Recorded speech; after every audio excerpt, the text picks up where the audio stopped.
পুকুর থেকে একসাথে অনেকগুলি পোনা মাছ আটকানো হয়েছে বেড়জাল দিয়ে। এই পোনা মাছগুলি মূলত বিক্রি করবে, আর এই পোনা মাছগুলি কেনার জন্য অনেক দূর থেকে লোক এসেছে। দেখতে পাচ্ছেন এই যে এই লোকটাই মূলত এই পোনা মাছগুলি কিনতে এসেছে। ভ্যানের ভিতরে করে নিয়ে যাবে তারা এই পোনা মাছটি। আসসালামু আলাইকুম, আশা করি আপনারা সবাই ভালো আছেন। এটা আমার প্রথম ভিডিও, ব্লগ ভিডিও। জানি না আপনাদের কাছে কেমন লাগবে। পুকুরে মাছ ধরার জন্য ব্যাট জাল টানা হচ্ছে, তারই একটি ভিডিও আপনাদের সামনে আমি তুলে ধরার চেষ্টা করছি। এই যে এখানে দেখতে পাচ্ছেন হাবিব কাকারা জাল দিয়ে মাছ ধরতেছে। জালটা টানতে কিন্তু অনেক কষ্ট হচ্ছে, কারণ পুকুরটা অনেক বড় আর অনেক বেশি পানি থাকার কারণে জালটা টানতে খুবই কষ্ট হচ্ছে। আর তার চাইতে বেশি কষ্ট হচ্ছে এই কচুরি পানার জন্য। এই কচুরি পানাগুলি পানার ভিতরে জালের ভিতরে জমে গেছে দেখতে পাচ্ছেন, যার কারণে পানি ঠিকভাবে জালের ফাঁসা দিয়ে বের হতে পারছে না, আর টানতে খুবই কষ্ট হচ্ছে পানি বেশি মাত্রা এই জালের ভিতরে আটকে থাকার কারণে।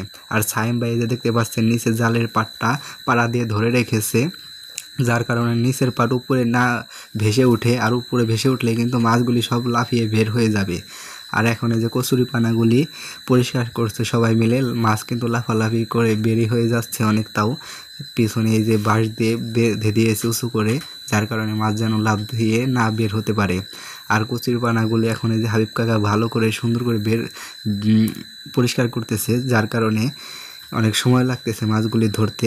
আর এই পানাগুলি কিন্তু পরিষ্কার করতেই হবে, কারণ এই মাছগুলি যেহেতু পোনা, আর এই মাছগুলি কিন্তু অন্য আরেকটি পুকুরে নিয়ে ছাড়ার জন্যই নিবে তারা। আর যদি এইভাবে পরিষ্কার না করতো তাহলে হয়তো বা সেই পুকুরেও এরকম কচুরি পানা জমে যেত। আর এই যে এখন মাছগুলি বেছে বেছে কিন্তু অন্য আরেকটি জালের ভিতরে রাখা হচ্ছে, কারণ যেহেতু তারা কাতলের পোনা এবং বাটার পোনা নিবে। আর এই যে রাফিক টকাম করতেছে, এরা কিন্তু জাল টেনেছে অনেকক্ষণ। এই যে সাথে সাকিন আর তানবীরও গোসল করতেছে, ওরাও জাল টেনেছে, হয়রান হয়ে গেছে ওরা। আর এই যে মাছগুলি এখানে সবগুলো বেছে বেছে রাখা হয়েছে। এখন যে মাছ কিনতে এসেছে সেই লোকটি কিন্তু মাছগুলি দেখতে যাচ্ছে যে মাছ ঠিক আছে কিনা, কিন্তু মাছগুলি দেখে সে বললো যে হ্যাঁ ঠিকই আছে, কারণ এই মাছগুলি আগে থেকেই বেছে রেখেছে। এখানে শুধুমাত্র কাতলের পোনা এবং বাটার পোনাই রয়েছে। আর এই যে এখন মাছগুলি কিন্তু ধরবে, মাছগুলি মেপে মেপে বিক্রি করা হবে, কারণ তারা নিবে হলেও 2 মণ পোনা নিবে। যদিও এখানে 2 মণ পোনা হয়নি, আরও একটা খেয়েও দিতে হবে, এক খেয়ে এত পোনা উঠেনি, কারণ পানি অনেক আর মাছগুলি গভীরেই থাকে বেশিরভাগ। শুধুমাত্র কাতলের পোনাগুলি একটু উপর দিয়ে থাকে, বাটার নিচেই থাকে।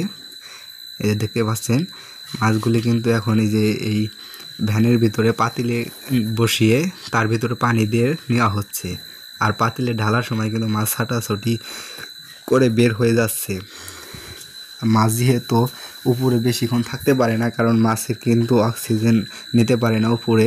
আর পাতিলের ভিতরেও বেশি গাদাগাদি করে মাছ নিতে পারবে না, কারণ মাছকে প্রচুর পরিমাণে কিন্তু অক্সিজেন দিতে হয়। আর পাতিলের ভিতরে মুখ যে বেঁধে দিবে, তখন কিন্তু পাতিলের ভিতরে হাত দিয়ে পানি ঢেউ দিয়ে দিয়ে অক্সিজেন তৈরি করে রাখতে হবে, নয়তো মাছগুলি মরে যাবে। যার কারণে সবাই অতি দ্রুত কাজ করার চেষ্টা করতেছে। এই যে দেখতে পাচ্ছেন এখানে কিন্তু বেশিরভাগই কাতলের পোনা দেখা যাচ্ছে, কারণ কাতলের পোনাটা একটু সাইজে বড়, যার কারণে কাতলের পোনাটাই নজরে বেশি পড়ছে।